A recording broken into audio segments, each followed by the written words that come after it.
Thank you for joining Studio GDT for another Tameshigiri review. We're taking a look at the Dremsword T10 Hadori style polish O-Kissaki. This is one of my favorite swords in the collection, and it is by far the best looking T10 monosteel blade that I have ever seen. The polishing job, the detail done on the hamon is truly fantastic. So I was extremely excited to test this sword out, as well as test it out after having a very good cutting session with another sword from Dremsword, the 1095 through hardened Unokubi-Zukuri. So I was very excited to see how this compared because they are extremely different in their construction. So let's go ahead and dive into this cutting review. And before we do so, take a look at the ever-present disclaimers. Firstly, treat all live edge weapons with care and respect. Practice safe swordsmanship and have a first aid kit nearby in case of emergencies. The Tameshigiri videos are not to demo my skill level. In fact, they will most likely show how much training I still need. There will be no edits or best footage, just raw video, mistakes and all, as this will provide important data about the swords and their performance. Every user will experience different results, but over time in multiple videos, you should start to see patterns emerge that may help you make informed decisions.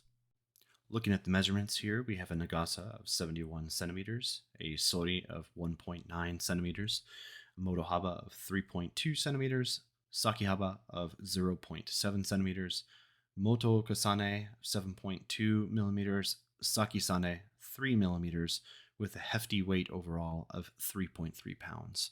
So it is a dimensional beast. Let's take a look at how it performs in the cut.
Immediately after cutting, the first thing we always do is check the condition of the sword. The custom tsuba became a little bit loose. It does not have a sepidai area and is quite slick, so I will probably just have to space it out a bit. Taking a look at the Mikugi pins, no signs of extra wear or tear. They look exactly as they did when they went in, so that's always a good sign as far as alignment's concerned. There's no damage apparent to the Tsukukor itself, no cracks. There shouldn't really be. I didn't hit the post this time. The Kashira stayed in place. This specific Ito does fray a little bit, but I didn't feel it. It didn't contribute to any problems. Let's look at something special now. The reason why I say special is because when I came up with this idea, I thought it would have some really profound educational purposes, but at the end of the day, I wasn't sure if it would actually do anything or not, and that is the niku meter, and being able to collect a library of various sword niku and compare them to how the swords cut. So as you can see, this specific sword has practically zero niku. It is an extremely wide sword with zero niku at all. That's important to how it affects cutting through the target. When we compare the niku of this sword to the niku of the Unokubi-Zukuri, you're going to see some very, very extreme differences here. Now, if you go back and you take a look at the Unokubi-Zukuri video, you will notice very different interaction with the target than with this specific sword. So, was the sword a mess or was I a mess? Me. It was totally me. I'm the mess. This sword, in fact, I think performed extremely well when used correctly. When you take a look at this video and you compare these cuts to the cuts of the Unokubi-Zukuri, you can see that the niku of the Unokubi-Zukuri really assisted me and helped me out. There's significant scalloping in the cuts, the majority of the cuts with that sword. If you take a look at this sword, pretty much every single cut that occurs is in a perfectly straight line, which is exactly what you would aim for, what you would go for. You don't want to scoop while you're in a target. If you were hitting something that was harder than this pool noodle, that could cause significant damage to the sword. It could bind the sword up. There's all sorts of reasons. But you look at these cuts, and the cuts that did occurred in extremely precise, clean fashion. And I think that's a testament to the geometry of this sword and a telling tale to the lack of skill on my part.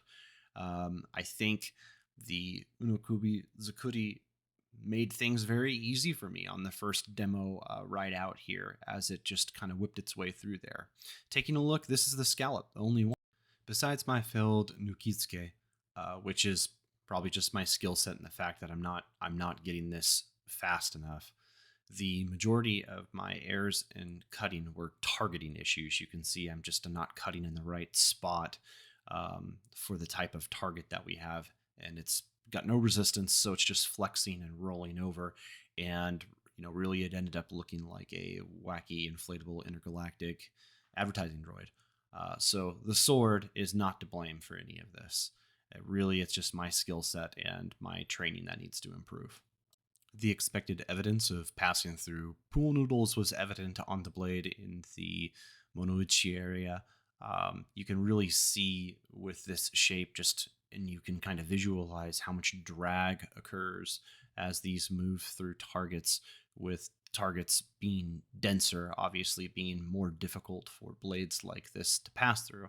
So niku is a very interesting thing in that it's not universal. It's really what type of niku you have for the type of target that you're cutting. The sword cleaned up just fine with no damage to the absolutely gorgeous polish that's present. Again, I mean, it's not a hard target, so that shouldn't be expected, but you never know. You never know how fragile something is. You never know what it might look like afterwards, but thankfully this is back to its absolutely gorgeous shape here, as you can see. So what did I learn? I learned that this is a fantastic sword that I love, and I'm very happy to have it in my collection. It's probably one of the most attractive reproduction swords that I have. I also learned a lot about niku and how it interacts with pool noodles. I had these back-to-back experiences between the heavier niku Unokubi-Zukuri and this practically zero niku, not Hirozukui style, but close. and I got immediate comparison and contrasting examples of these two things. So I hope that this is kind of interesting and is enough for you guys to take a look at it and make some decisions about it. Do I continue to recommend the sword? Absolutely. It is a fantastic sword from a great company that takes care of their people, and I hope you enjoyed this review.